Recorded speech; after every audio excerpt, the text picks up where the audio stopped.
तात्पर्य: भगवद गीता एक बहुपठित आस्तिक विज्ञान है जो गीता महात्म्य में सार रूप में दिया हुआ है।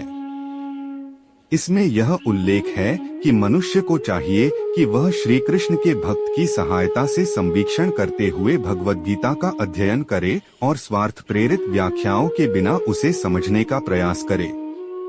अर्जुन ने जिस प्रकार से साक्षात भगवान कृष्ण से गीता सुनी और उसका उपदेश ग्रहण किया, इस प्रकार की स्पष्ट अनुभूति का उदाहरण भगवद गीता में ही है। यदि उसी गुरु परंपरा से निजी स्वार्थ से प्रेरित हुए बिना किसी को भगवद गीता समझने का सौभाग्य प्राप्त हो तो वह समस्त वैदिक ज्ञान तथा विश्व के समस्त शास्त्रों के अध्ययन को पीछे छोड़ देता है। पाठक को भगवद गीता में न केवल अन्य शास्त्रों की सारी बातें मिलेंगी अपितु ऐसी बातें भी मिलेंगी जो अन्यत्र कहीं उपलब्ध नहीं है।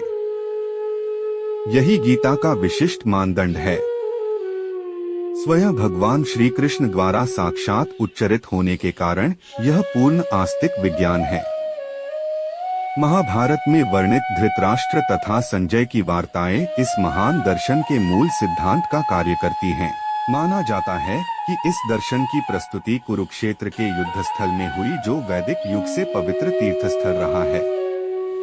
इसका प्रवचन भगवान द्वारा मानव जाति के पथ प्रदर्शन हेतु तब किया गया जब वे इस लोक में स्वयं उपस्थित थे। धर्मक्षेत्र शब्द सार्थक है क्योंकि कुरुक्षेत्र के युद्धस्थल में अर्जुन के पक्ष में श्री भगवान स्वयं उपस्थित थे। कौरवों का पिता धृतराष्ट्र अपने पुत्रों की विजय की संभावना के विषय में अत्यधिक संदिग्ध था। अतः इसी संदेह के कारण उसने अपने सचिव से पूछा, उन्होंने क्या किया? वह आश्वस्त था कि उसके पुत्र तथा उसके छोटे भाई पांडु के पुत्र कुरुक्षेत्र की युद्धभूमि में निर्णयात्मक संग्राम के लिए एकत्र हुए हैं। फिर भी उसकी जिज्ञासा सार्थक है। वह नहीं चाहता था कि भाइयों में कोई समझौता हो, अतः वह युद्धभूमि में अपने पुत्रों की नियति, भाग्य, भावी के विषय में आश्वस्त होना चाह रहा था। चूंकि इस युद्ध को कुरुक्षेत्र में लड़ा जाना था, जिसका उल्लेख वेदों में स्वर्ग के निवासियों के लिए भी तीर्थस्थल के रूप में हुआ है, अतः धृतराष्ट्र अत्यंत भयभीत था कि इस पवित्र स्थल का युद्ध के परिणाम पर न जाने कैसा प्रभाव पड़े। उसे भली भांति ज्ञात था कि इसका प्रभाव अर्जुन तथा पांडु के अन्य पुत्रों पर अत्यंत अनुकूल पड़ेगा क्योंकि स्वभाव से वे सभी पुण्यात्मा थे।